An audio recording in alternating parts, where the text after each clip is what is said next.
He sang about roots his entire life. He built a religion out of them. He gave millions of people an identity rooted in Africa, a place he could feel but never quite name, for 4 decades. That incompleteness sat at the center of everything he made. It was there in the lyrics, in the rhythms, in the way he carried himself on stage like a man speaking for people who had been silenced long before he was born. And then, long after his death, scientists ran a DNA test. What they found didn't just tell us where Bob Marley came from. It told us something he never got the chance to know about himself.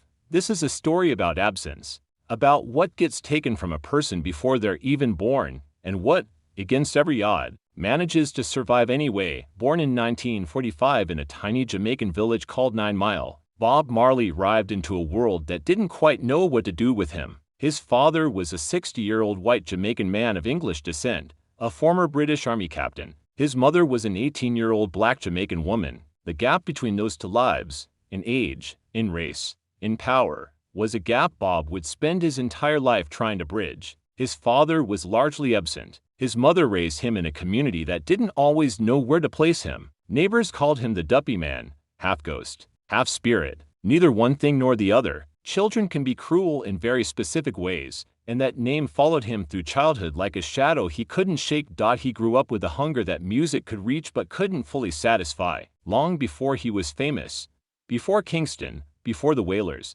before the world knew his name, Bob Marley was a boy standing at the edge of two worlds, belonging fully to neither, and underneath that personal dislocation was a much larger, much older dislocation, one that belonged not just to him but to nearly every black person in Jamaica. To understand why this DNA test would eventually matter so much, you first have to understand what was taken. Generations before Bob Marley was even an idea, between the 1600s and 1807, over 600,000 enslaved Africans were transported to Jamaica alone. That number is almost impossible to hold in your mind. 600,000 individual lives, each with a name, a language, a family, a place they were from. The death toll on the island was so catastrophic that the enslaved population couldn't sustain itself through birth alone, so slavers kept importing more people simply to keep the workforce alive. This wasn't migration. It was extraction, on an industrial scale, repeated for centuries, and when those people arrived,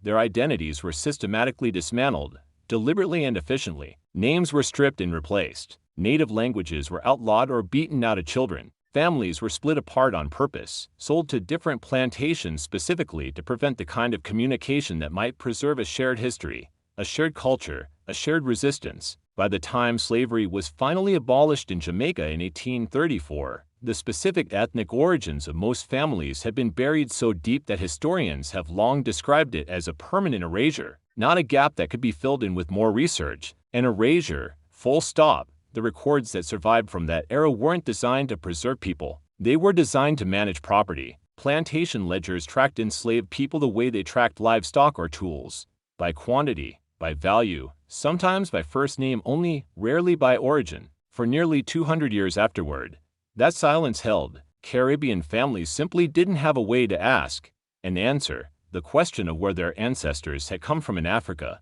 The paper trail ended at the plantation gate, and beyond that gate was only guesswork. For most of the 20th century, tracing African ancestry for Caribbean families was considered genealogically impossible. Historians, genealogists, and descendants themselves largely accepted this as a permanent condition, one more thing slavery had taken that could never be recovered. But in the early 2000s, something shifted. Quietly at first, DNA testing companies began building reference databases large enough and detailed enough to distinguish not just African ancestry in broad strokes, the kind of vague answer that tells you little more than a glance at a map would, but specific peoples, specific regions, specific ethnic lines, genetic markers that had developed over centuries within isolated, distinct populations could now be matched against samples from descendants thousands of miles away and hundreds of years removed. This was a genuinely new kind of historical tool. For the first time, a door that had been sealed for centuries had a key. When researchers eventually turned those tools toward Bob Marley's family, the results came back with unusual clarity that surprised even people who study this field for a living. Marley's maternal line traced to the Bubi people, an island community off the coast of what is now Equatorial Guinea. Isolated populations like the Bubi tend to develop unique, distinguishable genetic markers over many generations of relative separation, which is exactly what made this particular match so legible, so much sharper than a typical regional estimate. But the finding didn't stop there. Broader analysis pointed strongly toward the Akan-speaking peoples of the Gold Coast, the region we now call Ghana, a part of West Africa with one of the richest and most well-documented pre-colonial histories on the continent, and the strongest single signal within that broader group pointed to one nation in particular, the Asante, one of the most powerful, sophisticated, and militarily formidable kingdoms in pre-colonial West Africa. It's worth sitting with that for a moment. A man who spent his life singing about an Africa he could feel but never name finally had a name, not a continent, not a vague gesture toward the motherland, a people, a kingdom, a coastline. The Asante weren't just a people, they were fighters, and that detail matters enormously to this story. For nearly a century, the Asante resisted British colonial expansion with real military and diplomatic skill, winning battles, negotiating shrewd treaties, absorbing setbacks and continuing on, refusing to be fully absorbed into the colonial project until 1900, when the British finally exiled their king. Even in defeat, they remained a symbol of organized, sustained resistance to empire. And on the other side of the Atlantic, in the mountains of Jamaica, Akan-speaking people were disproportionately represented among the Maroons, the communities of formerly enslaved people who escaped plantations, retreated into the rugged interior, and built free, self-governing settlements in defiance of the colonial system around them.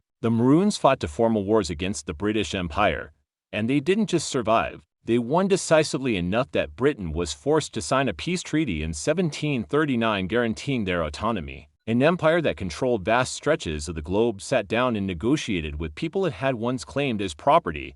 That word, duppy, the very word children used to taunt a young Bob Marley on the road in 9 Mile, has roots in Akan spiritual tradition, carried across the ocean in the language and beliefs of enslaved Akan people and passed down, generation after generation, long after anyone remembered exactly where it had come from. The resistance, the spiritual world, the defiance, all of it was already inside his language, inside the culture that raised him. He just didn't know where it came from. Nobody around him fully knew either. It had simply survived, the way certain things survive, quietly, beneath the surface, waiting. But here's what the DNA cannot tell you, and this matters just as much as what it can. It names a people. It does not narrate a life. It cannot tell you what language Marley's great-great-grandmother spoke in her final days of freedom, before everything changed. It cannot recover what she believed, what she feared, what she sang to her children in the dark, on a ship, or in a cane field, or in the brief moments she had to herself. That information wasn't stored in her cells, where a laboratory could one day retrieve it. It was stored in her community, in the people around her, in oral traditions and shared memory, and that community was deliberately, systematically destroyed, piece by piece, over generations. The test closes one loop, it opens another. A man who built his entire life and his entire artistic identity around the question of where he came from now has a biological answer, finally, decades after his death. But the full depth of what was lost between the Gold Coast and the Caribbean shore, the specific voices, the specific stories, the texture of an actual life lived before captivity, remains beyond the reach of any instrument we currently have and may remain that way forever. Science can locate a population, it cannot resurrect a person. Bob Marley spent 40 years pointing toward an Africa he could feel but couldn't name, building an entire spiritual and artistic worldview around a homeland he never got to visit and never got to verify. The Africa he sang about was real. The roots he claimed, instinctively, urgently, were real. The DNA simply confirmed, scientifically and specifically, what his music had always insisted emotionally, that the severing of people from their origins is one of history's deepest wounds, a wound inflicted deliberately and maintained for centuries by design. And yet, even across centuries, even across an ocean, even through systems built specifically to make identity impossible to trace, something survives. Not everything, most of it, in fact, is gone for good, but something survives, in language, in spirit, in instinct, in the songs a mother hums without knowing why, and sometimes, that something is enough to find your way home. As science uncovers the past, we're reminded that the greatest mystery has always been ourselves. If you enjoyed this documentary, subscribe and join us for the next journey into the secrets hidden within human history. Until then, stay curious, and never stop asking what came before us.